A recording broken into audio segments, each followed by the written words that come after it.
편지를 처음 읽기 시작한 순간부터 마지막까지 그의 얼굴은 눈물로 젖어 있었다. 편지를 다 읽고 나자 그의 얼굴은 경련을 일으키며 창백하게 일그러졌고 그의 입술에는 괴롭고 초조하고 심술궂은 미소가 뱀처럼 꿈틀거렸다. 그는 낡고 얕은 베개에 머리를 기대고 생각에 잠겼다. 그는 그렇게 오랫동안 생각에 잠겨 있었다. 심장이 세차게 두근거렸고 그는 생각을 정리할 수 없었다. 마침내는 벽장, 아니 괴짝이나 다름없는 이 누런 방이 숨이 막히도록 답답하게 여겨졌다. 그의 마음과 눈은 넓은 곳으로 나가기를 원했다. 그는 모자를 쥐고 밖으로 나왔다. 이번에는 계단에서 누군가를 만날까봐 두려워하는 마음도 들지 않았다. 그것마저도 잊고 있었다. 그는 V 거리를 지나서 바실리에프스키 섬 쪽으로 방향을 잡았다. 그는 일이 있어서 서두르기라도 하는 듯 늘 하던 버릇대로 주위에 전혀 신경을 쓰지 않은 채 혼잣말로 중얼거리면서 소리내어 자기 자신과 이야기를 나누며 걸었다. 지나가던 행인들은 그 모습을 보고 몹시 놀랐다. 많은 사람들은 그가 술에 취했다고 생각했다. 술이 아니라 상념에 취했죠. 이 책의 4, 네 번째 부분입니다. 64쪽이죠. 이 책에. 그는 어머니의 편지 때문에 괴로웠다. 그러나 가장 근본적이고 중요한 문제에 관해서는 편지를 읽는 동안 한순간도 그의 마음속에 의구심이 일지 않았다. 가장 중요하고 본질적인 문제는 이미 그의 머릿속에서 결정나 있었다. 그것은 확고부동한 것이었다. 이 결혼은 내가 살아있는 한 있을 수 없는 일이다. 루진 따위는 꺼져 버리라고 해. 너무나도 뻔한 일이 아닌가. 그는 미리부터 자신의 결정대로 되리라는 데 대해 기뻐하며 심술궂은 승리감을 느끼면서 득의의 미소를 띤 채 중얼거렸다. 안 돼요, 어머니, 안 돼. 두냐, 나를 속이지는 못해요. 내 의사를 묻지도 않고 나 없이 모든 일을 결정했다고 미안해하기까지 하시는군요. 물론이지요. 이제는 그 결혼을 깰 수 없다고 생각하시나 보군요. 두고 봅시다. 그럴 수 있는지 없는지. 무슨 설명이 그렇게 구질구질합니까? 뾰또르비치는 아주 나쁜 사람이야. 너무 바빠서 죄송합니다. 아주 바쁜 사람이야. 너무 바빠서 역마차나 기차 안에서라도 결혼식을 올려야 할 정도란다. 이렇게 말씀하시려고요? 아니 두냐, 난 모든 것을 알고 있어. 내게 무슨 할 말이 그렇게 많은지도 알아. 내가 밤새도록 방안을 거닐면서 무슨 생각을 했는지, 어머니의 침대 머리맡에 걸려있는 까잔 성모 마리아 상 앞에서 어떤 기도를 올렸는지도 알아. 골고다 언덕을 오르는 것은 힘든 일이지. 그러니까 완전히 결정을 보았다는 말이로군. 유능하고 합리적인 사람이고 재산도 있고 벌써 재산을 가지고 있다니 더 든든하고 인상이 깊구먼. 두 군데나 직장을 다니고 새로운 세대의 신념에 공감하는 어머니의 표현대로 하자면 말이야. 또 두냐의 말에 따르면 착해 보이는 듯한 사람에게 아부도찌아 로마노브나가 시집을 가겠다는 거로군. 이 이름은요, 아부도찌아 로마노브나는 라스콜리니코프의 여동생 두냐의 이름이고 또 부칭입니다. 무엇보다도 그 보인다는 말이 멋지구나. 바로 두냐는 그래 보이는 사람에게 시집을 가겠다는 거로구나. 훌륭해, 멋진 일이야. 그런데 어머니는 왜 새로운 세대에 대한 말을 쓰셨을까?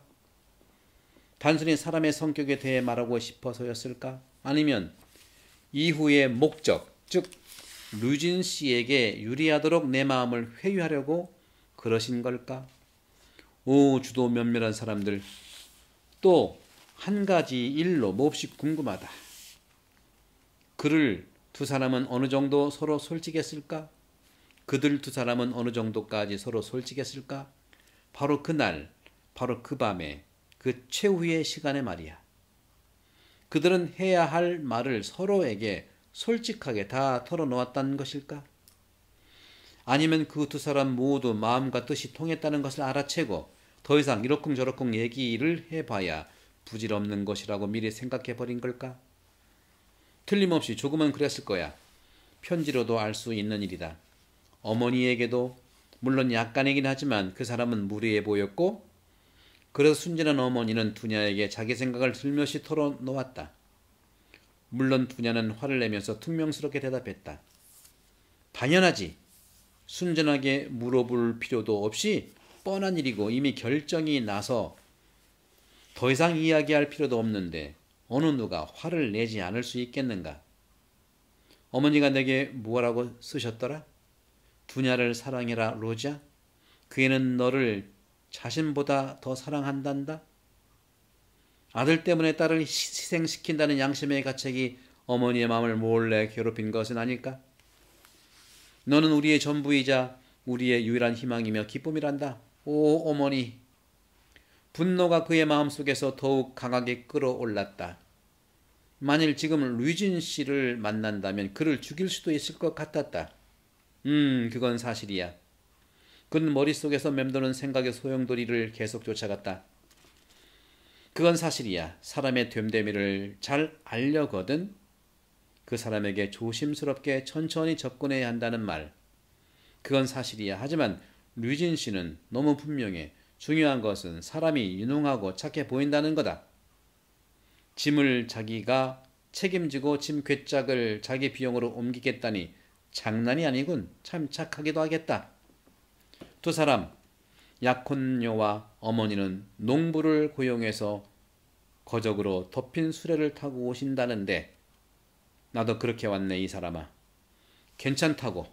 그래, 90베르스타밖에 안 된다고. 거기서 3등 기차를 타고 느긋하게 갈 생각이라고. 수천 베르스타를 말이지. 현명하셔. 자기 분수를 알고 행동한다는 말이랬다. 당신은 류진 씨, 도대체 뭐야? 당신은 약혼녀 아닌가? 어머니가 여행 경비 때문에 연금을 담보로 해서 돈을 꾼다는 사실을 모를 리는 없지 않은가? 물론 거기에는 당신의 일반적인 상거래, 즉 양편에게 모두 이익이 되도록 비용도 똑같이 내야 한다는 생각이 작용했겠지. 반반씩 부담하자는 개념 말이야. 속담에도 있듯이 기쁜 일은 함께하고 어려운 일은 각기 해결하고 말이야. 그래, 그 유능한 사람이 그들을 조금 속여 먹은 거야. 짐은 그들의 여부보다 더 싸게 먹히고 또 어쩌면 공짜로도 옮길 수 있으니까 말이야. 그 두 사람은 그 점을 알지 못한 건가? 아니면 알고도 일부러 모른 척 한 걸까? 거기다가 만족해하고 또 만족해하니 이건 예고편에 불과하고 진짜는 앞으로 나올 거라는 것을 왜 생각하지 못하는 걸까? 여기서 중요한 점은 인색함이나 째째함이 아니라 이 모든 일에서의 태도이다. 이것은 결혼 후에 드러날 미래의 태도이고 예언이다. 하지만 어머니는 왜 또 돈을 낭비하시려는 걸까? 무슨 돈으로 빼째를 부르기에 오신다는 거지? 3루블 은화 아니면 그 전당포 노파 말대로 지폐 2장으로 오시려는 거겠군. 앞으로 빼째를 부르기에는 어떻게 사시려고 하는 걸까?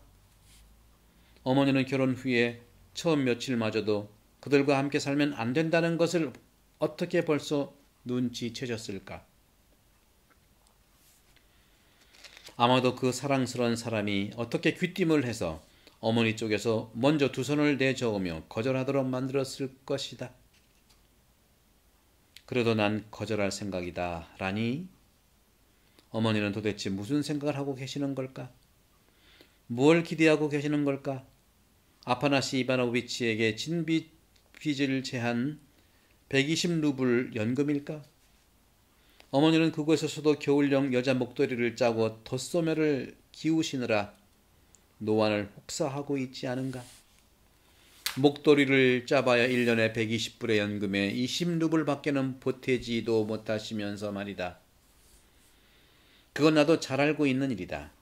그렇다면 어쨌든 류진 씨의 고결한 아량을 기대하고 계신다는 말이로군. 그러니까 그쪽에서 먼저 같이 살자고 제안할 거다라고 웃기시는군. 실러다운 아름다운 영혼들이 흔히 저지르는 일이야. 마지막 순간까지도 사람을 공작 깃털로 치장하고 나쁜 면이 아니라 좋은 면만 보려고 해. 그들은 설사 문제의 이면을 예감한다 할지라도 절대로 진실을 미리 밝히려 들지 않아. 생각만으로도 불쾌해지니까 자기들이 치장해준 그 사람이 등쳐먹고 조롱할 때까지 한사코 진상을 감추려 들지. 류진 씨에게 훈장이 있는지 궁금하군. 그의 옷 금장 위에 안나 훈장이 달려있고 그가 청부업자들과 상인들 앞에서 그것을 차고 다니리라는 데다서 내가 내기를 걸겠다. 데다가 그것을 차고 다니리라는 데다가 내가 내기를 걸겠다. 그걸 결혼식에도 걸고 나올걸? 하지만 그놈은 여신 안 먹으라고 해. 어머니는 그렇다고 치자. 어머니는 워낙 그런 분이시니까. 그런데 두냐는 뭔가? 두냐, 사랑스러운 두냐, 난 너를 아는데 우리가 마지막으로 얼굴을 대했던 그때 벌써 너는 20살이었으니까 난 내 성격을 이미 잘 알고 있다고 말할 수 있다. 어머니는 적으셨지. 두냐는 모든 것을 참아낼 수 있다. 그건 나도 알아. 나는 그걸 이미 2년 반 전에 알았고 그때부터 그 사실 두냐는 모든 것을 참아낼 수 있다는 점에 대해서 생각했었어. 그 애가 스비리드리가일로프 씨와 그 이후의 일들을 참아냈을 때부터 그건 이미 정말 많은 것을 참을 수 있다는 것을 의미한다. 그리고 지금은 극빈 상태에서 벗어나 남편에게서 은혜를 입은 아내들의 장점에 대해서 말하는 거의 처음 만난 순간부터 이따위의 말을 짓거리는 그 류진이라는 사람을 견딜 수 있다고 어머니와 함께 생각하는 거야. 그 사람이 실언을 했다고 치자. 그리고 합리적인 사람이라고도 치자. 어쩌면 전혀 실언을 한 것이 아니라 그런 척하면서 되도록 빨리 모든 것을 명확하게 설명하기 위한 것일 수도 있어. 그렇지만 두냐는 또 왜 그 애에게도 그 사람이 어떤 사람인지는 분명하지 않은가? 그런 사람과 산다는 것이 무엇을 의미하는지는 그 애는 흙방과 물 하나로 연명해야 한다고 할지라도 결코 자신의 영혼을 팔 사람이 아니다. 더구나 일신의 안락을 위해서 자신의 도덕적 자유를 팔아야는 더더욱 아니다. 슐레스비히 홀슈타인 공국, 여기서는 이 공국은 프로이센 합병이 프로이센이 덴마크 1864년 그리고 오스트리아 1866년 전쟁을 벌인 목적 중에 하나입니다. 슐레스비히 홀슈타인 공국 전부를 준다고 해도 그것을 내어줄 나이가 아니야. 더구나 루진 씨 때문이라면 그럴 리가 없다. 아니 두냐는 내가 알고 있는 한 그런 아이가 아니다. 물론 지금도 전혀 변하지 않았어. 더 이상 할 말이 뭐가 있겠나. 스비드리가 일로프 씨 집에서 힘들었겠지. 200루블 때문에 주위 이곳저곳을 가정교사로 돌아다니는 일은 힘든 일이야. 하지만 그래도 내 동생은 순전히 개인적인 이익 하나만을 위해 존경하지도 않고 어떤 일도 함께 할 수 없는 그런 사람과 결혼해서 자기 영혼과 도덕적인 감정을 영원히 비참하게 만드느니 차라리 식민지의 흑인들에게 가버리든지. 그때 이제 미국의 남북전쟁 1861년부터 65년에 남북전쟁이 있었고 또 노예 해방을 위한 투쟁이 1860년대에 러시아 사회와 진보적인 잡지, 신문에 커다란 반향을 불러일으켰습니다. 특히 러시아의 농노들과 흑인 노예들 간의 상호 유사성이 많은 관심을 불러일으켰었습니다. 흑인들에게 가버리든지 발트해 연안의 독일인들에게 착취당하는 라트비아족에게 가는 쪽을 택하리라는 것쯤은 나도 잘 알고 있다.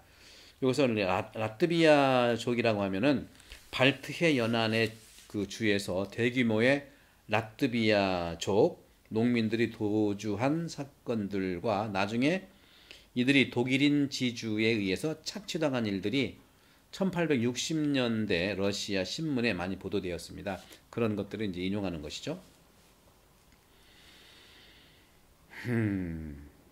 그런데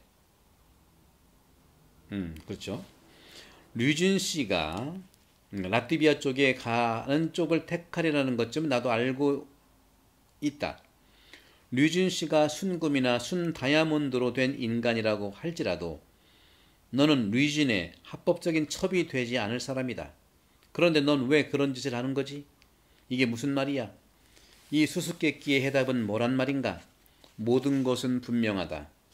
자신을 위해서, 자신의 안락을 위해서, 아니 자신을 죽음에서 건지기 위해서라면 너는 자신을 팔지 않을 테지만 다른 사람을 위해서는 판다는 거다. 사랑하고 숭배하는 사람을 위해서는 판다는 거다. 바로 여기에 모든 이유가 있었던 거다. 오빠와 어머니를 위해서 판다는 거다. 모든 것을 파는 것이다. 오, 이런 때 우리는 우리 자신의 도덕적인 감정도 짓눌려 버리지. 자유, 평화, 양심, 모든 것을 고물시장에 내다 파는 거야. 인생은 날아가 버려라. 다만 내가 사랑하는 그 사람들만 행복하다면, 더구나 예수회에서 배운 대로 궤변을 늘어놓고는 그래야 한다고, 선한 목적을 위해서는 정말로 그래야 한다고 자신을 확신시키고 안심시키는 거야. 우리는 모두 이런 사람들이고 모든 것은 명약관화하다. 그리고 바로 이 일에 다른 사람이 아닌 바로 로지온, 로마니치 라스콜니코프가 1등 공신이었던 셈이지. 어쨌거나 그렇게 하면 오빠의 행복을 지켜주고 대학에서 공부를 하게 하고 사무소에서 동료로 만들고 그의 모든 운명을 보장해 줄 수 있을 것이다. 그러면 장차 부자가 되어 승양받고 존경받는 사람이 될지도 모르는데 어쩌면 영광스러운 인물로 생애를 마칠지도 모르고. 그런데 어머니는 그래, 로자, 비할 데 없이 귀중한 로자는 맏아들이니까 이런 맏아들을 위해서는 설사 딸이라도 어떻게 희생시키지 않을 수 있겠나? 오, 사랑스럽고 어리석은 이들이여, 왜 우리는 소냐가 당한 운명을 거부하지 못한 걸까? 소냐 마르멜라도바, 세상이 존재하는 한 소냐는 영원하리라. 그들 두 사람은 자신들이 치러야만 할 희생을, 그 희생이라는 것을 충분히 계산해 본 것일까? 그랬을까? 할 만했다는 말인가? 이익이 있다는 판단이 섰단 말인가? 현명하다고 생각했단 말인가? 너 알겠느냐 두냐? 소냐의 운명이 류진 씨와 함께하는 너의 운명에 비해 더 추악할 것도 없다는 것을. 애정 같은 것은 있을 수 없다고 어머니는 쓰셨지. 그렇다면 애정 없이는 존경도 불가능한 일을 테고, 더구나 나중에 만일 반대로 증오심과 경멸과 혐오감만이 남게 된다면 그러면 그때는 어떻게 할 거냐? 그때는 다시 그러니까 청결함을 준수해야 되는 것 아니냐? 그렇지 않은가? 너는 이해하고 있니? 이해하고 있는 거냐? 그 청결함이 무엇을 의미하는지. 류준의 아내가 된 청결함과 소냐의 청결함은 다 똑같은 거다. 어쩌면 너의 것이 더 나쁘고 추하고 비열할 수조차 있다는 사실을 넌 알고 있니? 두냐? 왜냐하면 내게는 얼마간 안락한 생활을 해보려는 타산도 숨어 있겠지만 소냐의 경우는 사느냐 죽느냐의 문제이기 때문이다. 두냐? 그 청결함은 아주 비싸다. 아주 비싼 거다. 그러다가 만일 나중에 힘에 부치면 그때 가서 후회할 거니? 모든 사람들에게 숨겼던 비통, 슬픔, 저주, 눈물은 또 얼마나 커지겠니? 넌 마르파 베트로브나도 아니잖아. 그때 가서 그러면 또 어머니는 어떻게 될까? 지금도 벌써 어머니는 불안해하시고 괴로워하시는데 모든 것을 분명히 알게 될 그때 가서는 또 어머니는 어떻게 될까? 그리고 나는 정말로 나에 대해서 무슨 생각을 한 거냐? 두냐? 그리고 어머니, 난 당신들을 희생양으로 삼고 싶지 않아요. 내가 살아있는 한 그런 일은 없을 겁니다. 그런 일은 없어요. 없어. 내가 용납하지 않을 겁니다. 네, 오늘은 여기까지 봉독할게요. 엄마가 이제 두냐의 결혼에 대해서 장문의 편지를 썼는데 라스콜르프는 이 어머니의 그 편지와 두냐의 결혼이 정말 어처구니 없는 사실이라는 것을 말하고 있고 여기 나오는 것 중에서 이제 몇 가지를 이제 말씀해 보면 그래요. 여기서 이제 우리 결혼 문제에 대해서 우리 젊은이들 그렇고요. 여러분들도 자녀들이 결혼할 때 이런 부분들 좀 생각했으면 좋겠다는 거죠. 중요한 점은 인색함이나 째찌함이 아니라 모든 일에 있어서 태도라는 거죠. 태도에서 그 마음이 드러난다는 거죠. 그래서 우리는 태도를 중요시 여기는, 태도만 중요시 여기는 게 태도는 마음과 생각에서 나오는 열매니까 그렇습니다. 그리고 예수에서 배운 대로 궤변을 늘어놓고는 그래야 한다고 뭐 이게 사실 그 도스토옙스키가 예수회를 비판하는 것은 겉으로 드러나지만 그 문자로 비판 같지만 사실은 서구 사상에 대한 비판을 얘기합니다. 그래서 그것은 종교적 관점에서 직접 이렇게 서구를 비판할 수는 없으니까 종교의 예수회를 통해서 서구를 비판하는 것, 서구적 사고방식. 합리적인 것을 추구하면서도 내면은 그렇지 않다는 거죠. 바로 두냐의 결혼이 바로 그렇다는 겁니다. 두냐를 결혼하면서 합리적이고 뭐 이런 것 같지만 그 속에는 엄청난 인간의 그 사랑의 본질이 사라지고 돈으로 해결될 수 있다는 것이라는 고발을 하는 겁니다.